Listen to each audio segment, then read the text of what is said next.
ganun na mga bagay ng usapan. Pero, ang usapan dito ngayon, bakit katotohanan ang katuruan ito? Kasi, dito tayo nabubuhay eh. O, ang Diyos ay katotohanan sapagkat siya ang bumubuhay sa atin. Siya ang buhay natin. Siya ang bumubuhay sa atin. Siya ang lahat na makita natin. Kaya nga yung unang pinatunayan ni Ama Martiniano noon, pinatunayan niya na may Diyos. Kasi ang tao sabi, at di mo Diyos, awan ti Diyos kung natita. Abay nga kuna nga awan ti Diyos, ngamin hindi agrigat isong naawang kanong timulong pa niya na. Kasi akala niya ang Diyos ay kagaya niyang tao na pag nabigatan sa bitbit, ay mayroong ang Diyos ang lalapit. Ako tulungan kita anak ko, nabitbitin yan. Hindi ganun ang Diyos. Ano yung salita kanina ni Brother Renato? Kasi Prinsipe Renato na sinabi sa kanya ni Ama? Oh, ang sabi niya, anong sa iyo anak ko at ay sumang kinaya-iyo? O, di ba? Ano yon? Ang maghirap. Chilak kaya tayo nilang gusto lang natin ang pinaggagawa natin. E nung nahirapan tayo, Diyos ko, tulungan mo ako. Kasi ano pinaggagawa mo? Di ba? Ngayon, being Diyos ko, tulungan mo ako, anong sabi ni Ama? Ana Jay, kung ano nga, anak ko, kay sumakinayak mo. Kung literal nila na ganon, hindi ko naman ginusto maghirap eh. Pero bakit ganun ang sabi ng Ama? Kasi po, mga kapatid ko, let's say how, paano ang maghirap ang gusto natin? Supposed to be, ang trabaho lang 8 hours. May bayad yan. Kasi sabihin na taasan natin, 8 hours na job, 500 ang bayad. Per day yun ah. Pag inoperan ka, yung 8 hours gagawin nating 6 to 6, so magiging 12. Another 4 hours. Magiging 4 hours na yun, ang kwan mo.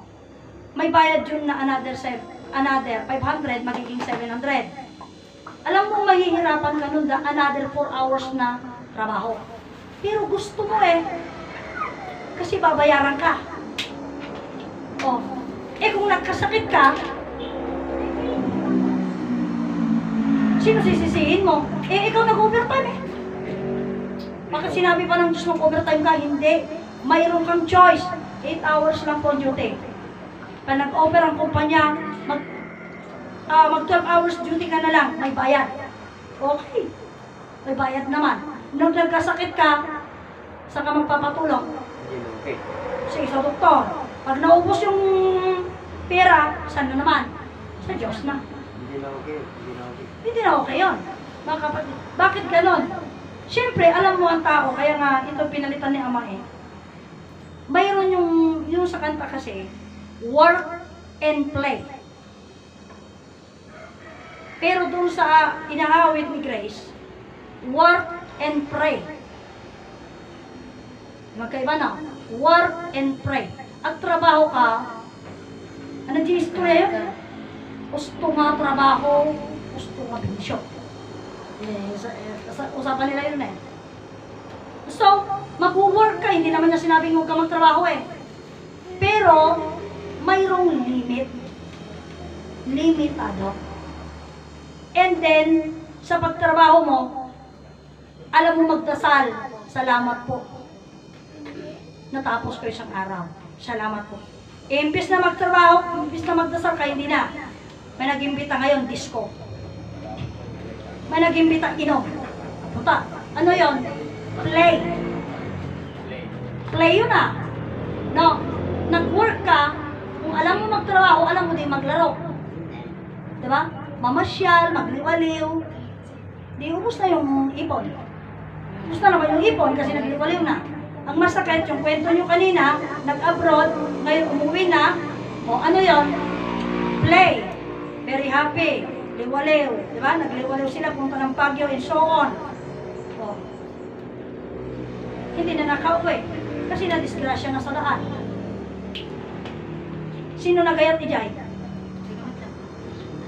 Diyos. Isunga ko na ni Ama. Ano sa nyo, paisok kinaya. Sorry. Sino tinagayat ni Jai? di tao, haang nga di Diyos tinagayat. Ganun po yun. Ngam, even to malinis na usapan na, hang nga di Diyos tinagayat, tao tinagayat. Anyak ko na ito yung pamilya. Apay nga Diyos ko nga binaybayan, nagsaya at nga tao. Hindi, napabasol ti Diyos. Yun ang malimit, pinapa... Di ba ganun din ang sinabi ni Jesus noon? Ama, bakit mo ko pinabayaan? Kunana? So ginaya nila yon. Oh, di ba? Oh, marami nang ano kasalanan ng Diyos nila. Eh di ba, makapangyarihan yan si Yesu Cristo, bakit ano ba yung ipinahintulot na ganun ang ginawa ng kapututan niya, ng mga tao? Sa kanya. Wala tayong magagawa kasi before na ginawa niya yon, hinubad niya na raw pagka-Diyos niya. Yun lang. Kaya nagtataka ako. Kaya kasi wala siyang kapangyarihan noon, hinubad na niya eh. ang problema, kasi kung pag-aaralan kasi ganun yun, ano. Pero sa katuruan kasi ito, ano ang Diyos na nasa sayo? Hindi lang naman si Jesu Cristo ang mayroon sa kanya ang Diyos eh. Oh, kasi lahat tayo nasa sa atin ng Diyos. Oh, iti Diyos at kada amin kada tayo. At ay na Diyos, iyan yung buhay natin. Ngayon kung hinubad niya yung Diyos, nakatayo pa siya. Patay na. Pero Ang damit niya, ang hinubad niya. Hindi, yung pagka-Diyos. ay wala siyang damit mo na nakahupad nung pinako sa cross. Kaya ngayon nga ang damit niya, ang hinubad niya pa. Hinubad na kasi wala na siyang Yung damit. pagka-Diyos niya, saka yung damit niya, hinubad niya. O, di ba? Ipilit mo to. Hindi ang Diyos niya. Saka Yung pagka-Diyos po ang hinubad. Oo nga. Kaya wala na yung buhay. Pati damit niya kasi wala na siyang damit ang pinako niya. Oo, wala kasi siya na. Sige, awit ako. Diyos ko po. Kaya